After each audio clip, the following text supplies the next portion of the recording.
आप इतने दिन से आए क्यों नहीं केशव जी? सभा मंडप के बाहर निकलते निकलते कुसुम ने पूछा। मैं अपने मित्र बसंत के साथ बाहर चला गया था। केशव ने बसंत की ओर इशारा करते हुए जवाब दिया। कुसुम ने बसंत की ओर देखा, फिर जरा रुकती हुई बोली, क्या यही आपके मित्र बसंत हैं? मैंने जैसे इन्हें पहले कभी देखा है। कन्वोकेशन डिबेट में फर्स्ट प्राइज आप ही को मिला था? कन्वोकेशन डिबेट में फर्स्ट प्राइज जीतने वाला बसंत एक बालिका के सामने कुछ घबरा सा गया। उसका चेहरा लाल हो गया। उसने कुछ भी उत्तर न दिया। केशव ने कहा, हाँ, प्राइज इन्हीं को मिला था। उसके बाद कुसुम, बसंत और केशव दोनों को शाम के समय अपने यहाँ चाय के लिए निमंत्रित करके अपने पिता के साथ कार पर बैठकर चली गई। कुसुम कुमारी अपने माता पिता की इकलौती कन्या है। इलाहाबाद के जॉर्ज टाउन में, जहाँ शहर के धनी मानी व्यक्तियों के बंगले हैं, वहीं कुसुम के पिता की एक विशाल कोठी है। शहर के प्रमुख धनी व्यक्तियों में उनकी गणना है। उनके पास मोटर है, गाड़ी है और भी न जाने क्या क्या है। 10-5 नौकर सदा उनके घर पर काम किया करते हैं। घर बैठे केवल लेन देन से ही उन्हें 600-700 रुपए मासिक की आमदनी हो जाती है। कुसुम ही उनकी एकमात्र संतान है, जो वहीं क्रास्थवेट गर्ल्स स्कूल में मैट्रिक में पढ़ती है। केशव कुसुम का पड़ोसी है। यूनिवर्सिटी में बीनो का विद्यार्थी है। बसंत केशव का सहपाठी है। वह अपने मामा के साथ अहियापुर में रहता है। बसंत के माता पिता बचपन में ही मर चुके हैं और तभी से बसंत अपने मामा का आश्रित है। बसंत पढ़ने लिखने में कुशाग्र बुद्धि, सदाचारी, सरल स्वभाव और मिलनसार है। इसलिए शिक्षक उसे चाहते हैं और सहपाठी उसका आदर करते हैं। शाम को केशव के आग्रह से बसंत कुसुम के घर पर आया तो जरूर था, किंतु उसे वहां बात बात में संकोच मालूम हो रहा था। जब कुसुम उन्हें लेकर मखमली सीढ़ियों पर से ऊपर अपने ड्राइंग रूम में जाने लगी, तब बसंत ने अपने पैरों की ओर देखा। जहां कुसुम के कमल सरीखे मुलायम पैर पड़ रहे थे, वहां अपने धूल भरे पैरों को रखने में उसको कुछ अटपटा सा लगा। कमरे में पहुंचकर वहां की विभूतियों को देखकर बसंत भौंचक सा रह गया। ऐश्वर्य के प्रकाश में उसे अपनी दशा और भी हीन मालूम होने लगी। उस वातावरण के योग्य अपने को न समझकर उसे कष्ट हो रहा था। वह बार बार सोचता था कि मैं नाहक ही यहाँ आया। कुसुम अद्वितीय सुंदरी थी। उसकी शिक्षा और व्यावहारिक ज्ञान ने सोने में सुहागे का सा काम कर दिया था। उसके शरीर पर आभूषणों का विशेष आडंबर न था। वह लाल किनारी की एक साफ साड़ी पहने थी, जो उसकी कांति से मिलकर और भी उज्जवल मालूम हो रही थी। कुसुम का व्यवहार बड़ा शिष्ट था। उसकी वाणी में संगीत का सा माधुर्य था। वह चतुर चित्रे के चित्र की तरह, मनोहर कुशल शिल्पी की कृति की तरह त्रुटि रहित और सुकवी की कल्पना की तरह सुंदर थी। बसंत के जीवन में किसी युवती बालिका से बातचीत करने का यह पहला ही अवसर था। उसने कुसुम की ओर एक बार देखा, फिर उसकी आंखें ऊपर न उठ सकीं। कुसुम ने चांदी के से सुंदर प्यालों में चाय बनाकर टेबल पर रखी। तश्तरियों में जलपान के लिए फल और मिठाइयां सजा दी। बसंत स्वभाव से ही शिष्ट था, किंतु आज वह साधारण शिष्टाचार की बातें करना भी भूल गया और उसने चुपचाप चाय पीना शुरू कर दिया। कुसुम यदि कोई बात पूछती तो बसंत का चेहरा अकारण ही लाल हो जाता और उसका हृदय इस प्रकार धड़कने लगता जैसे वह किसी कठिन परीक्षक के सामने बैठा हो। चाय पीते पीते भी उसका गला सूख जाता था और सिवा हाँ या अन्नन के वह कुछ बोल न सकता था। इंटर यूनिवर्सिटी डिबेट में जाकर बनारस से अपने कॉलेज के लिए शील्ड जीत लाना बसंत के लिए उतना कठिन न था जितना कठिन आज उसे साधारण बातचीत करना मालूम हो रहा था। वह अपनी दशा पर स्वयं हैरान था और उसे अपने अचानक मौन पर आश्चर्य हो रहा था। केशव के आग्रह पर जब कुसुम ने सितार पर यमन कल्याण बजाकर सुनाया, तो बसंत ने कहा, आप तो संगीत में भी बड़ी प्रवीण हैं। यह सुनकर कुसुम ने जरा हंसकर कहा, आप तो मुझे बनाते हैं। यह सुनकर कुसुम ने जरा हंसकर कहा, आप तो मुझे बनाते हैं, अभी तो मुझे अच्छी तरह बजाना भी नहीं आता। यह सुनकर बसंत का अपना वाक्य मूर्खतापूर्ण लगने लगा और उसे अपनी उक्ति में केवल व्यंग्य का ही आभास मालूम पड़ा। बसंत बहुत देर बाद बोला था और अब बोलने के बाद अपने को धिक्कार रहा था। बसंत जब वापस आया तो उसे कुछ याद आ रहा था कि जैसे कुसुम ने चलते समय उससे कभी कभी गाते रहने का अनुरोध किया था, किंतु वह अकेला कुसुम के घर न जा सका और एक दिन फिर केशव के ही साथ गया। इसी प्रकार बसंत जब कई बार कुसुम के घर गया तो कुसुम ने देखा कि बसंत भी बातचीत कर सकता है। उसकी विद्वत्ता और योग्यता पर तो कुसुम पहले से ही मुग्ध थी। अब उसकी मर्यादित सीमा के अंदर बातचीत और व्यावहारिक ज्ञान को देखकर कुसुम की श्रद्धा और बढ़ गई। अन्य नवयुवकों की तरह बसंत में उच्छृंखलता और उद्दंडता न थी। उसकी बातचीत, हंसी मजाक सब सीमा के बाहर न जाते थे। कुसुम ने बसंत से अंग्रेजी पढ़ाने के लिए आग्रह किया, जिसे बसंत ने स्वीकार कर लिया। और इस प्रकार धीरे धीरे कुसुम और बसंत की घनिष्ठता बढ़ने लगी। कुसुम से मिलने के पहले बसंत ने उसके विषय में जो धारणा बना रखी थी कि धनवान पिता की अकेली कन्या जरूर उद्दत स्वभाव की होगी, वह निर्मूल हो गई। अब उसे कुसुम के पास जाने की सदा इच्छा बनी रहती थी। सवेरे से ही वह शाम होने की बाट देखा करता। अपनी दशा पर उसे स्वयं आश्चर्य था। कुसुम मैट्रिक पास हो गई और बसंत बीएससी, किंतु दोनों ही ने आगे पढ़ना जारी रखा। बसंत अब भी कभी कभी कुसुम के घर आया करता था। एक दिन बसंत ने सुना कि कुसुम का विवाह मई के महीने में होने वाला है। बसंत समझ न सका कि यह सुनकर उसका चित्त अव्यवस्थित सा क्यों हो गया। उसने कभी स्वप्न में भी न सोचा था कि कुसुम के साथ उसका भी कोई ऐसा संबंध हो सकता है। अपनी और कुसुम की आर्थिक स्थिति में जमीन आसमान का अंतर वह देखा करता था, और कभी इस प्रकार की असंभव कल्पना को लाने के लिए उसे अपने ऊपर विश्वास था। कुसुम उसके लिए आकाश कुसुम थी। उसे छूने तक की कल्पना बेचारा बसंत कैसे करता। अदरक के व्यापारी को जहाज की खबर से क्या मतलब, और यदि जहाज की खबर सुनकर उसे सुख दुख हो तो आश्चर्य की बात ही है। बसंत यही सोच रहा था। बसंत कुसुम से दूर दूर रहने की सोचने लगा, किंतु ज्यों ही शाम हुई वह अपने आप को रोक न सका। निकला तो वह टहलने, लेकिन टहलता हुआ कुसुम के घर जा पहुंचा। जब वह कुसुम के घर पहुंचा तो कुसुम वहां न थी। वह ड्राइंग रूम में बैठकर एक एल्बम के पन्ने उलटने लगा। उसकी दृष्टि एक चित्र पर जाकर एकाएक रुक गई। वह बड़ी देर तक उस चित्र को ध्यानपूर्वक देखता रहा। उसका सिर चित्र के ऊपर झुक गया और आंसू की दो बड़ी बड़ी बूंदें गिर पड़ी। बसंत जैसे सोते से जाग पड़ा हो। उसने झट से जेब से रूमाल निकालकर चित्र पर से आंसू की दो बूंदें पोंछ दीं, और उसी समय उसकी नजर सामने लगे हुए बड़े आईने पर पड़ी। कुसुम उसके पीछे चुपचाप खड़ी थी। उसकी आंखें सजल थीं। बसंत कुछ घबरा सा गया। कुसुम पास की एक कुर्सी खींचकर बैठ गई।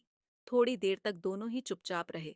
आखिर कुसुम ने ही कुछ देर बाद निस्तब्धता भंग करते हुए कहा, बसंत बाबू, अब तो बहुत देर हो चुकी है।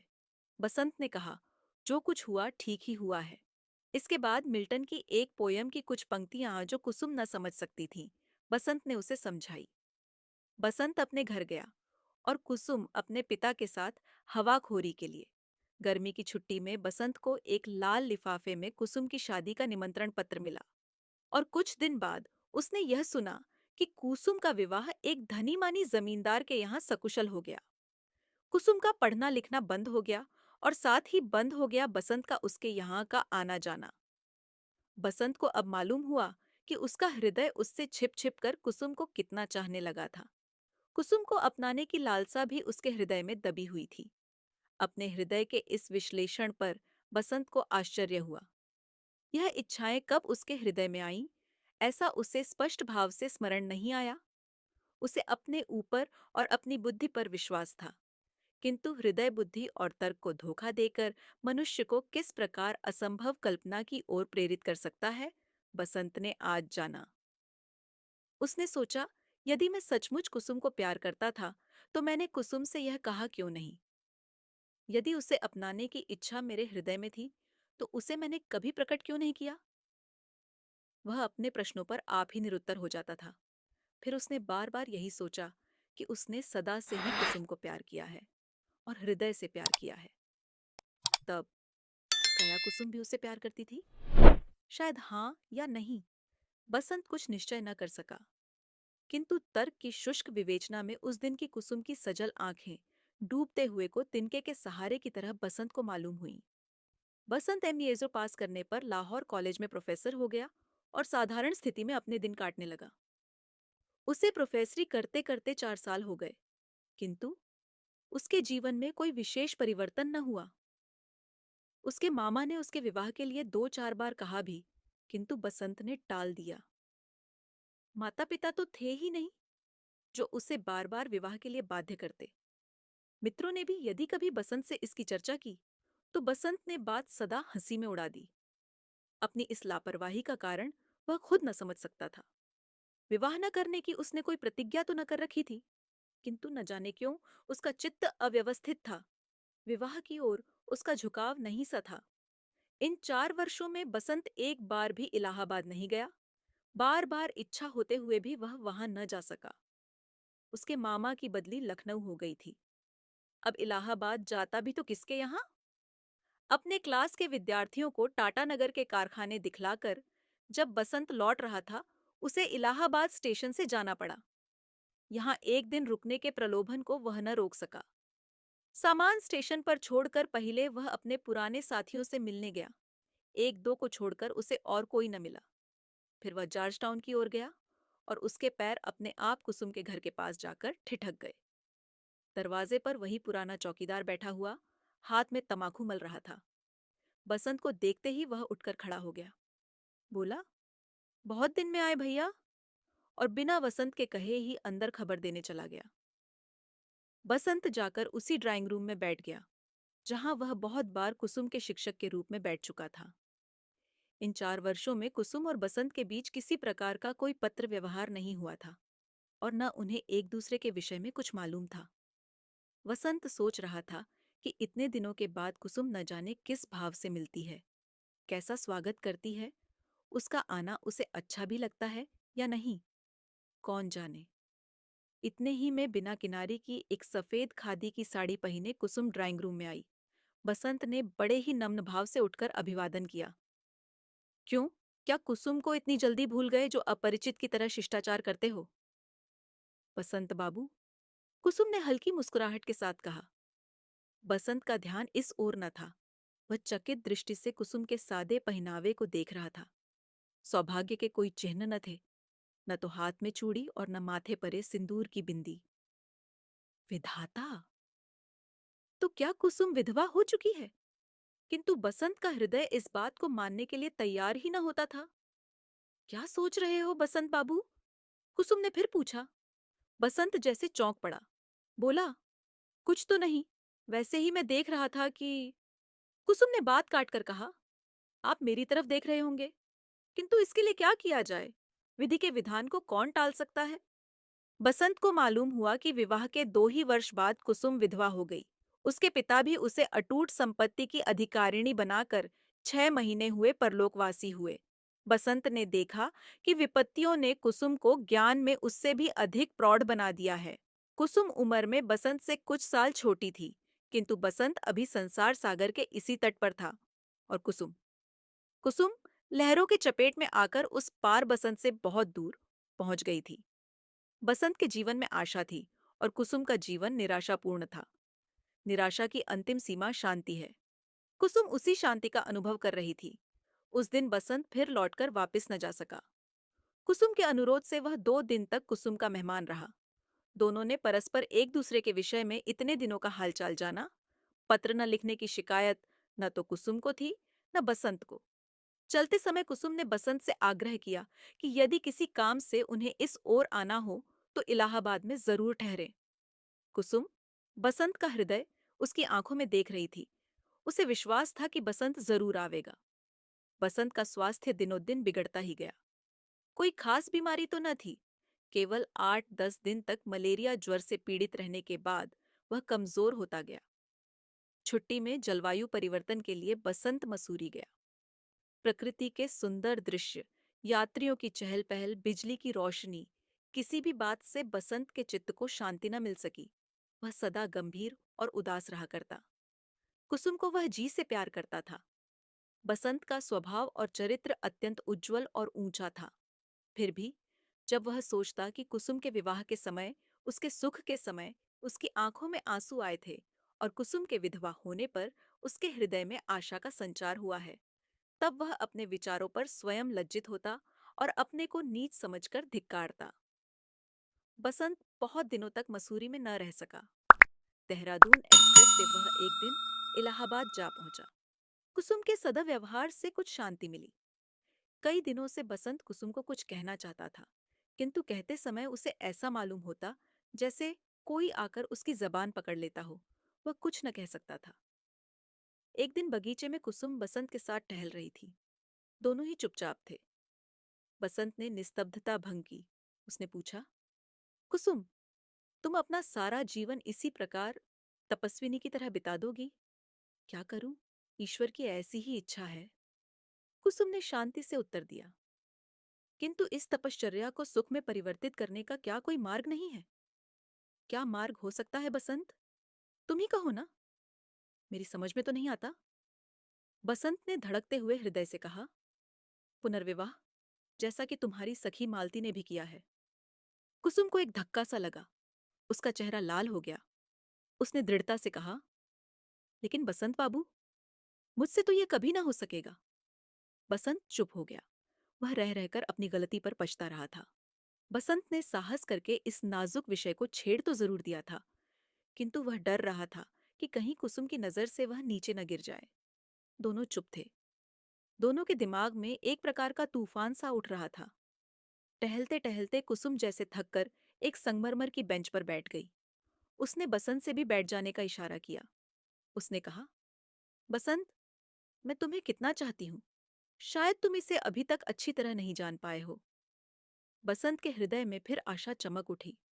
वह ध्यानपूर्वक उत्सुकता के साथ कुसुम की बात सुनने लगा। कुसुम ने कहा, तुम भी मुझे पहले से चाहते थे। यह बात मुझसे छिपी न रह सकी। उस दिन ड्राइंग रूम में अपने आप ही प्रकट हो गई। लेकिन यह प्रकट हुई बहुत देर के बाद, जब उसके लिए कोई उपाय शेष न था। उसके बाद बसंत, इन लंबे 4 वर्षों की अवधि में भी मैं तुम्हें भूल नहीं सकी हूं, जैसा कि तुम देख रहे हो। बसंत का हृदय जोर से धड़क रहा था। कुसुम ने फिर कहा, इतना सब होते हुए भी? बसंत, मैंने निश्चय किया है कि मैं कभी पुनः विवाह न करूंगी। अपने माता पिता और अपने स्वामी की स्मृति में कलंक न लगाऊंगी। तुम्हारी ओर मेरा शुद्ध प्रेम है। उसमें वासना और स्वार्थ की गंध नहीं है। बसंत हताश हो गया।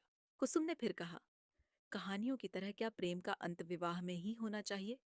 बसंत बसंत कोई उत्तर न दे सका।